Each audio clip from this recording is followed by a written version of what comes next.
dream is to be, my dream is to be, my dream is to be free. In search of brighter days, I ride through the maze of the madness. Struggle is my address where pain and crack lives. Gunshots coming from sounds of blackness. Given this game with no time to practice. Born on the blacklist, told I'm below average. A life with no cabbage. That's no money if you from where I'm from. Funny, I just want some of your son. Dark clouds seem to follow me. Alcohol that my pop swallowed bottle me. No apology, I walk with a boulder on my shoulder. It's a cold war, I'm a colder soldier. Hold the same fight that made Martin Luther the king. I ain't using it for the right thing. In between lean and the fiends, hustle and the schemes, I put together pieces of a dream. I still have one. I got a dream. One day. We gonna work it out, out, out. One day. We gonna work it out, out, out. One day. We gonna work it out. I have a dream. I got a dream. One day. We gonna work it out, out, out. One day. We gonna work it out, out, out. One day. We gonna work it I out. have a dream. I got a dream. That one day. That one day. That one day. I'ma look deeper than myself. I gotta find a way. I have a dream. My dream is to be free. Social worker at the Plata Youth Services. I graduated from the Fort a number of years ago, went on to get my master's in social work after that. I've done social work here in Durango, Colorado, abroad in India, Mexico, all over the place. And I've been in Durango for about 10 years. The Plata Youth Services kind of does a number of different things, but mainly kind of two areas of focus. One of which is addressing truancy. So truancy is a status offense. So it was kind of mentioned in the film there where young people can get charged with crimes simply because they're young. That's what's called a status offense. So truancy is one of those. Actually, I have some statistics of the truancy population we work with. This isn't this year's, but it's the last 2 years of young people we've worked with. So 51% are youth of color. 24% are living in families experiencing homelessness. 40% have run away from home. 67% have significant mental health needs. 73% have experienced trauma. 47% are living in families with past child welfare involvement. And 20% are living with a non-parent guardian. And around 70% are living in low-income households. So clearly it's not just them not going to school, but it's many other underlying factors.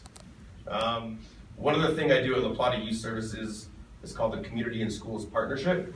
So I work with, right now, 2 different middle schools and 3 different elementary schools. And I work with principals, assistant principals, counselors, school resource officers, and I work with them around changing school climate and changing disciplinary policies. So kind of not this 3-strike policy, or not punitive approaches to discipline issues, but more of restorative practices with disciplinary issues. So kind of like they mentioned in the film, if you can handle something right away in the classroom immediately with the teacher, go ahead and do it. There's no need to send it down the road and put pressure on the criminal justice system with it. Also, a lot of the school resource officers here are pretty well trained, and I think they do a pretty good job of understanding that youth make mistakes and that's okay, and it's just important to support them. So I think Durango's a little bit of a unique community compared to other larger big cities where these problems are a lot more worse. 4 groups. If you can get them in a club, like an educational club, which there's a lot on campus, and then in the community, like the Boys and Girls Club, the Plata Youth Services, YMCA, Big Brothers, Big Sisters, that's great. And then for those kids that are more into sports, get them into soccer, get them into football, get them into lacrosse, get them in, and those are the major 2 tracks to create some type of diversion from the school to prison pipeline, right? And then art and science, which I would kind of put into the after school programs, right? But those 2 things that are the number 1 and number 2, and you can flip-flop them no matter what, are the first 2 things when a budget cut occurs on a college campus or in a K-12 public school or charter school or private school, is the cutting of after-school programs, the cutting of clubs, the cutting of art and music, and the cutting of sports, because it costs, quote, a lot. But to have those 2 things, you can really keep a huge amount of youth out of incarceration. Believe in youth being in prison or not, and why? No, I do not. Their brains are not wired completely yet, and It is a complete injustice to lock up any youth. Period. Okay. And do you believe in solitary confinement for the youth?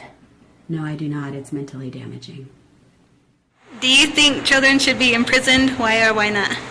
I don't think children should be in prison because in the past they've been in prison and it didn't really help them. It actually kind of had the reverse effect and made them more violent and more anxious in certain areas and conditions throughout their lives. Do you think solitary confinement is just? Why or why not? I don't think solitary confinement is just for youth and kids. I believe that kids should be immersed into community and social help programs, depending on the occasion. I also believe that parents and any other parties involved should be a part of these programs as well. Do you believe in youth solitary confinement and why?